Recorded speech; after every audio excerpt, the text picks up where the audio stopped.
Ayun guys, so nagakot ng 50 ang simento si Armando. O, basic lang yan, 50 ang simento.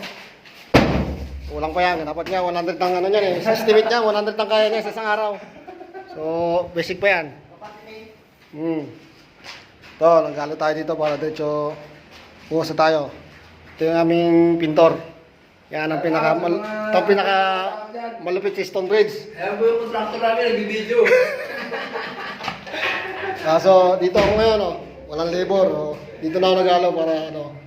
Huwag niyong kalimutan i-like at i-share. Huwag niyong kalimutan i-like and share. Follow ka rin. So, ano nyo, pag kailangan nyo ng tagahakot, tawagin nyo lang si Armando. Tagahakot ng simento, capacity nito, 100 a day. Basic pa lang yan. 100 a day ang capacity niyan. Kung naghanap kayo ng tagahakot ng simento, ha, just call me.